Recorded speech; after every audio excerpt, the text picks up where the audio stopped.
renungan harian, ilustrasi inspirasi, dan ayat Alkitab. Renungan pertama, mulut utusan Tuhan. Sebab bibir seorang imam memelihara pengetahuan dan orang mencari pengajaran dari mulutnya. Sebab dialah utusan Tuhan semesta alam.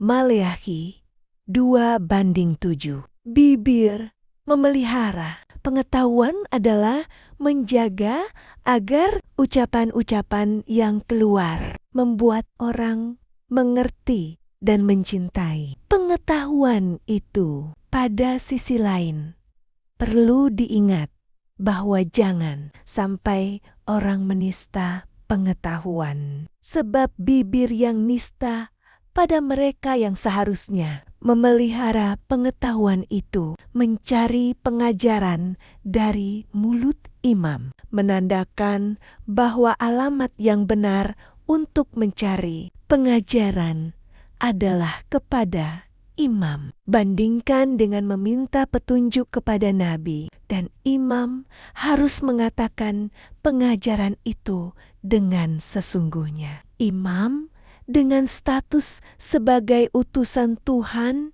menandakan bahwa wibawa kerjanya di dunia adalah wibawa Tuhan dan bukan kehormatan duniawi. Membaca dalam konteks perikopnya, ayat ini adalah teguran kepada para imam yang tidak melaksanakan fungsinya dengan baik dan benar pada zaman pelayanan Nabi Maleakhi yang hendak mengatakan bahwa kegagalan hidup berbangsa bisa dimulai dari kesalahan bibir para imam, persekutuan orang yang percaya kepada Tuhan Yesus Kristus adalah imamat yang rajani.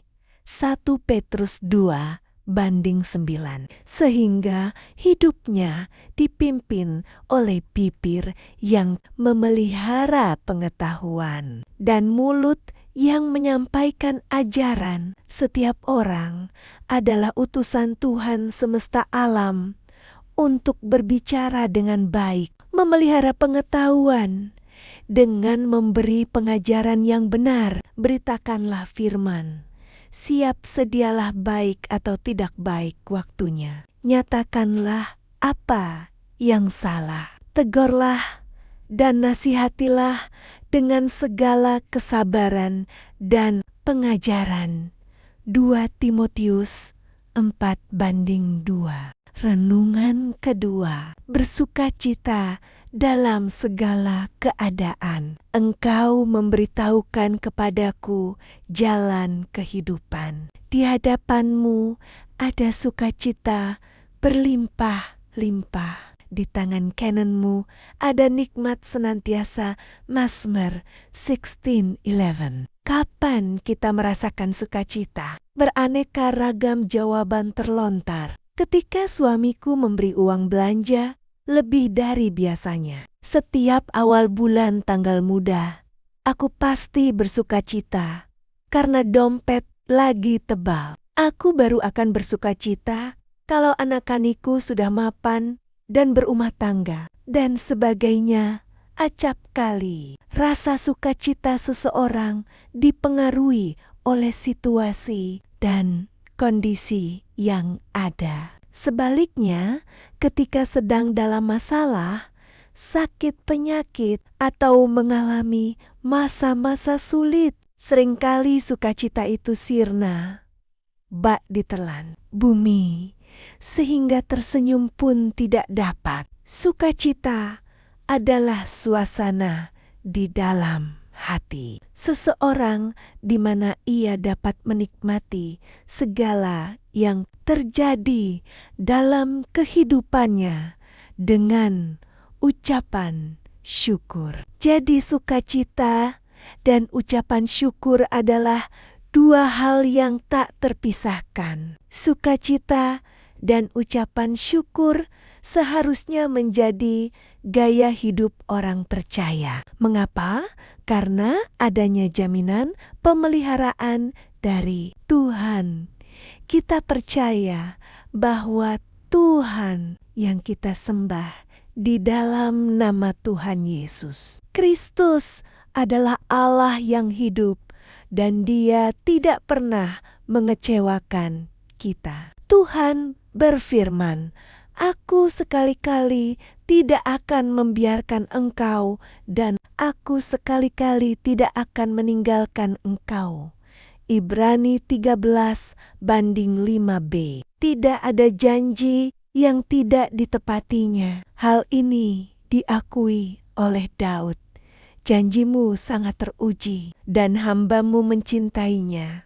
Mazmur 119:140. Oleh karena itu, apapun masalah yang kita sedang hadapi saat ini, tetaplah bersukacita dan mengucap syukur. Tuhan memiliki rancangan yang indah bagi kehidupan orang percaya. Baca Yeremia 29:11, Yohanes jam 10:10. Tidak seharusnya sukacita kita dikalahkan oleh masalah atau keadaan yang terjadi di sekitar kita. Artinya, sekalipun dunia sedang bergoncang, banyak masalah yang menerpa, kita tetap bersukacita. Memang hal itu tidak mudah dan terasa berat untuk dilakukan. Tapi inilah perintah Tuhan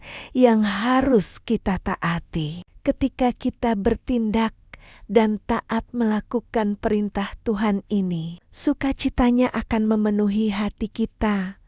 Baca Yohanes 15:10-11. Rasul Paulus tetap bersukacita meski harus menghadapi pelbagai penderitaan dan ujian, karena ia yakin bahwa dalam segala perkara Tuhan turut bekerja. Tetaplah berpegang penuh pada janji Tuhan. Di dalam Dia ada pengharapan yang pasti.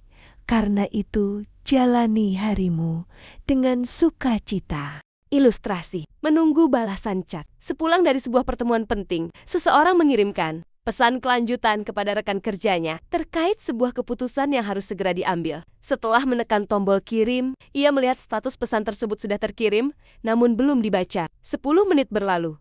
Belum ada balasan. Ia mulai mengecek ponselnya setiap 2 menit sekali, karena sangat ingin urusan ini cepat beres. Rasa tidak sabar dan cemas mulai mengambil alih pikirannya. Ia mulai berasumsi yang tidak-tidak. Kenapa lama sekali? Apa dia tidak menghargai saya? Atau dia sengaja mengabaikan saya karena tidak tahan menunggu? Ia langsung mengirimkan rentetan pesan baru berturut-turut. Panjang. Gimana? Tolong dibalas segera. Ini penting. Tidak lama kemudian, rekannya akhirnya membalas. Ternyata, rekannya tadi sedang berada di atas motor dalam perjalanan pulang, sehingga tidak bisa langsung membuka ponsel demi keselamatan di jalan. Ketika membaca rentetan pesan yang mendesak itu, si rekan merasa tidak nyaman dan terganggu karena merasa dikejar-kejar secara tidak sopan. Akibat ketidaksabaran yang merusak suasana komunikasi tersebut. Diskusi yang awalnya profesional menjadi canggung dan berjalan lebih dingin dari yang seharusnya. Kisah ini berbicara tentang bagaimana ketidaksabaran kita menciptakan asumsi buruk yang merusak hubungan dalam kehidupan sehari-hari. Waktu berjalan dengan ritme yang berbeda bagi setiap orang. Masalahnya, ketika kita sedang terburu-buru, kita sering menuntut orang lain untuk bergerak dengan kecepatan yang sama dengan kita. Jika mereka tidak merespons secepat yang kita mau, ketidaksabaran kita langsung berubah menjadi kekhawatiran atau kejengkelan yang tidak beralasan. Tindakan yang didorong oleh ketidaksabaran ini seringkali merusak hubungan sosial atau profesional. Kita lupa bahwa ada alasan logis di balik situasi orang lain yang tidak kita ketahui. Belajar menahan diri dan memberi ruang bagi orang lain adalah bentuk kedewasaan. Karakter yang menjaga kedamaian, baik untuk diri kita sendiri maupun orang di sekitar kita. Orang yang sabar besar pengertiannya. Tetapi siapa cepat marah membesarkan kebodohan. Amsal jam 14:29.